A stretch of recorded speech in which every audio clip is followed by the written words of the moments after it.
Welcome in. This is the 11 Warriors Web Report. It is a bye-week version of the program. Let's start with, I saw JT Barrett won the Davey O'Brien Player of the Week award this week. The momentum for JT, 21-1, you mentioned on the television show we do, touchdown to interception. Evan, he is building a season much like he built in 2014. He's building a Heisman contending season in that it is stats loaded and also chance to shine over the next month and a half. It's shaping up pretty well for the senior quarterback. It really is. I mean, his comfort level is just outstanding. He had 11 incompletions last week, and I'm pretty sure under 8 or 7 this week. So, yeah. I mean, he's being really effective with the ball. And you back there, you can just sense his comfort level. In his after-game press conference, you can see that he's just comfortable, smiling, messing around with the reporters a little bit because, you know, he knows that he's got that confidence level within the team, the offense, and be able to go out and put a good product on the field. Do you see, because it's impossible not to draw comparisons between this season and your season.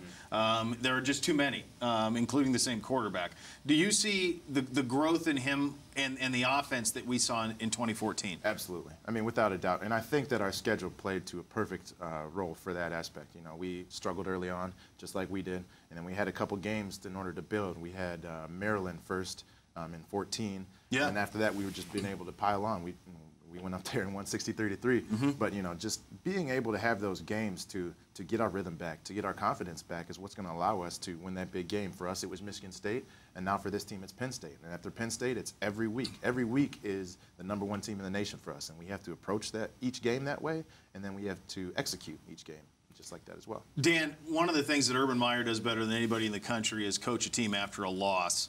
And when you're talking to these guys, you know, he wants them 10 feet tall and bulletproof by the time they play Penn State. Do you feel like they're getting that way? I think so, and I think they've slowly built that up. You know, I think they recognized after the Oklahoma game that they had some serious issues they needed to work on.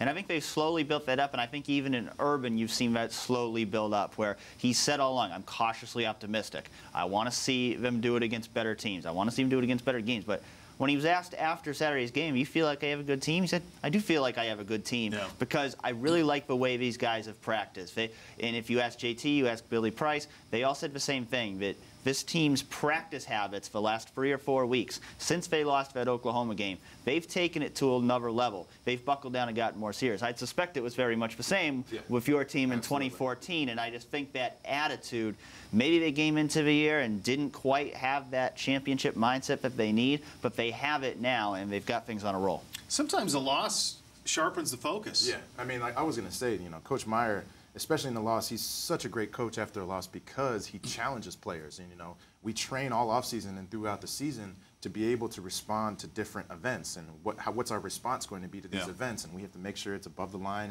and it's you know, something that we could be proud of. So he's going to challenge a lot of groups in this game or throughout the bye week and then going into, you know, Full Metal Jacket week next week. But, you know, I'm really excited to see how he's going to challenge our defensive line because obviously we've been doing amazing.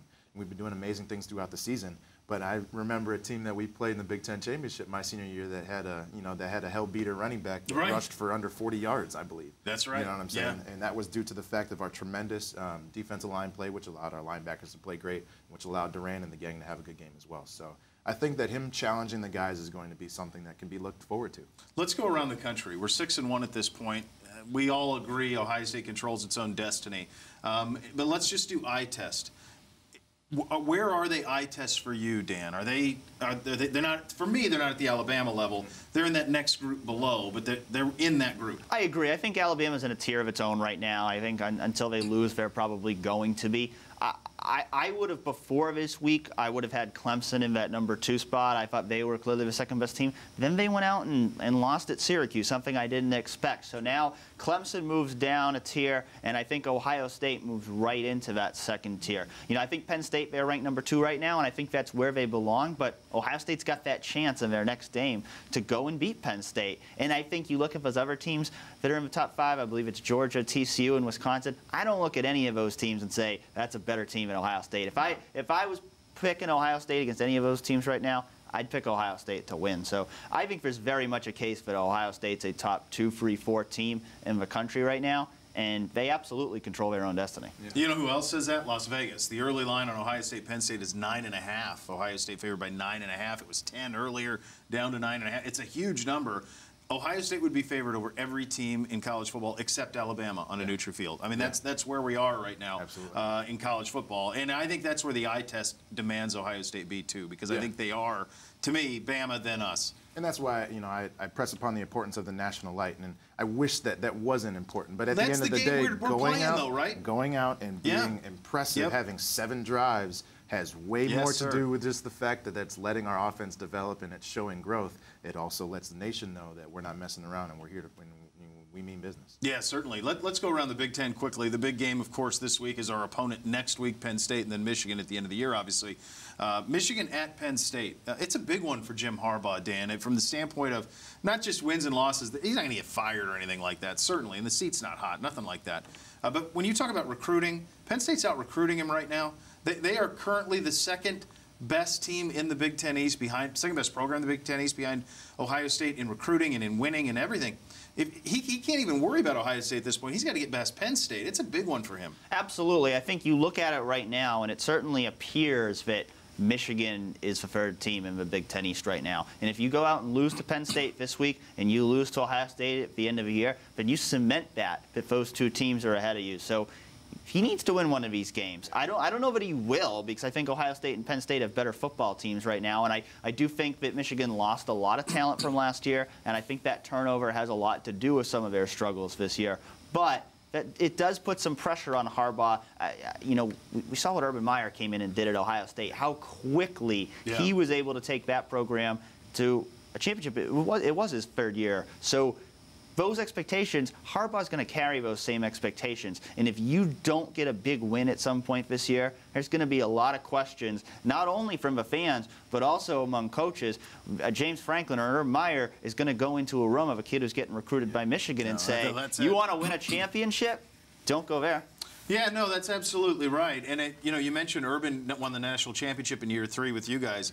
But in year 2, he had you knocking on the door. Yeah. Like, if you pick up the 4th down, you're playing Florida State for the national title, of course. In that year, in the first year, he goes undefeated. So at Michigan, they're paying him $9 million a year to do what Urban did here.